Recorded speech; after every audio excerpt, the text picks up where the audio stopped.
करोड़ और 1 अरब का खर्चा हो गया कि कोई पूछने वाला नहीं है। और साथ ही उस खैबर पख्तूनख्वा में चूंकि एहतसाब की जरूरत नहीं है तो उसको खत्म कर दिया गया। जहांगीर तरीन साहब, सुप्रीम कोर्ट का डिसीजन है, वो भी आजाद फिरते हैं। इसी तरह बाबर अमान साहब हैं, सुप्रीम कोर्ट की डायरेक्शन है कि इतना बड़ा स्कैंडल है, कोई पूछने वाला नहीं है। मैं फिर ये कहता हूं उसकी इंक्वायरी भी कंप्लीट है, रेफरेंस फाइल हो चुका है, पूछने वाला कोई नहीं है। तो मैं ये जरूर कहता हूं कि एहतसाब, मैं बिल्कुल एहतसाब के हक में हूं। हमारी हुकूमत से शुरू करें, हमारी परफॉर्मेंस में कोई कमी हो, कोई करप्शन हुई हुकूमत के दौरान जरूर पकड़े।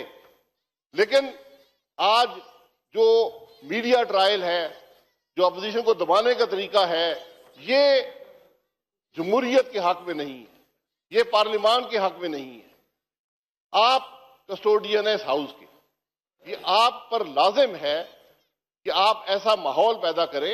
अगर कोर्ट्स अपने आप को प्रोटेक्ट करते हैं, फौज अपने आप को प्रोटेक्ट करती है, हम प्रोटेक्शन नहीं मांगते, हम इंसाफ मांगते हैं। आपका काम है कि कोई इदारा इस हाउस के मेंबरान को कोर्स ना कर सके, उनको दबा ना सके, उनकी वफादारियां ना बदल सके, उनको जेल दिखाकर उनसे काम ना ले सके। ये आपका काम होता है। मैं नवाज शरीफ साहब, 200 के करीब हियरिंग्स नवाज शरीफ साहब भुगत चुके। मुझे पाकिस्तान का कोई केस दिखाएं जिसमें 200 पेशियां किसी ने भुगती हैं, जिन पर सैकड़ों अरब के इल्जामात हैं, नैब ने लगाए, कई साल से केस चल रहे, पूछने वाला कोई नहीं है। ये मैं सिर्फ ये कहता हूं कि इंसाफ सबके लिए होना चाहिए और बराबर होना चाहिए। एहतसाब बिल्कुल होना चाहिए। एहतसाब हमारी हुकूमत से शुरू करें। मैं वज़ीर-ए-आज़म था, मेरी कैबिनेट है। एहतसाब उनकी परफॉर्मेंस पर, हुकूमत में अगर करप्शन हुई हम जिम्मेदार हैं। लेकिन आप यहां वहां से ढूंढ कर, शहबाज शरीफ साहब बैठे हैं, सारा पाकिस्तान जानता है, साफ पानी में बुलाया, आशियाना में रेस्ट कर लिया, मिला कुछ नहीं।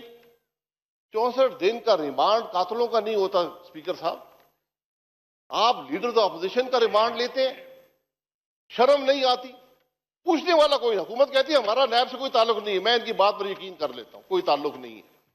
वज़रा अल्हम्दुलिल्लाह सारे पास हो गए, मैं उनको मुबारकबाद भी देना चाहता हूं। कोई फेल नहीं हुआ, 3 महीने का इम्तिहान था, अल्हम्दुलिल्लाह सारे पास हैं।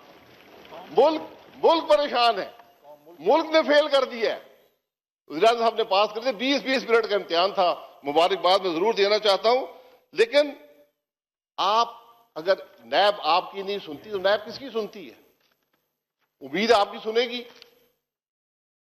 कानून मौजूद है। मैं फिर ये कहूंगा कि अगर आपने नैब को इस्तेमाल करना है अपोजिशन को दबाने के लिए तो आप कामयाब हैं, लेकिन जमहूरियत नाकाम है, पार्लियामान की सॉवरेनिटी खत्म हो चुकी है, आपकी बात की कोई इज्जत नहीं है और ना ही इस मेंबर, यहां इस हाउस के मेंबर की कोई इज्जत है। कतन हम एहतसाब से नहीं घबराते, ना भागने वाले हैं।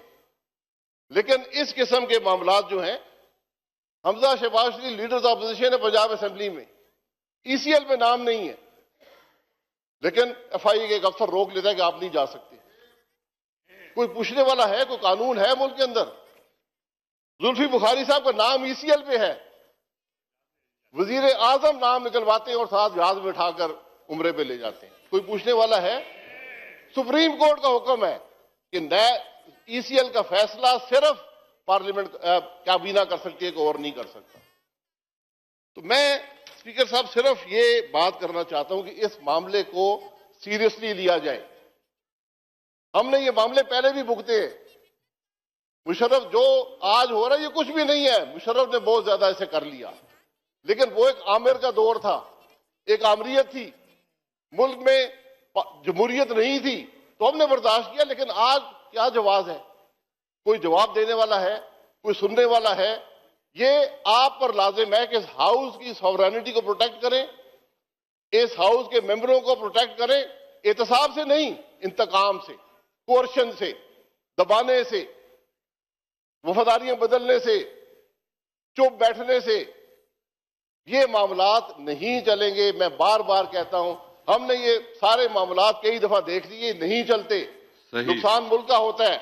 मैं आपसे फिर गुजारिश करूंगा, साद रफीक साहब के प्रोडक्शन ऑर्डर जारी करें ताकि वो खुद आकर यहाँ बयान कर सके कि क्या उन पे इल्जामात हैं। आज की कार्रवाई में हमने ऐलान भी उनका करना था, कार्रवाई खत्म नहीं हुई है, वो हमने करना है। इसको ना लें, मामूली बात नहीं है, चंद और लोग भी बात करेंगे ताकि हकायक पाकिस्तान के अवाम के सामने आ सके। तो मैं आप इजाजत दें, राणा सनाउल्लाह साहब भी बात करेंगे। ऐलान कर लूं, उसके बाद फिर मैं चांस देता हूं, ऐलान कर दूं। अभी आपने 15 मिनट दिए एक मेंबर को तारीफें करने के लिए, मैंने भी कर दिया तारीफ, सब बुजुर्ग को मुबारक। आप हमारे लिए सब काबिल एहतराम है जी, सुनने बहुत शुक्रिया। ये एक ऐलान है, पहले ऐलान कर लूं, उसके बाद कौमी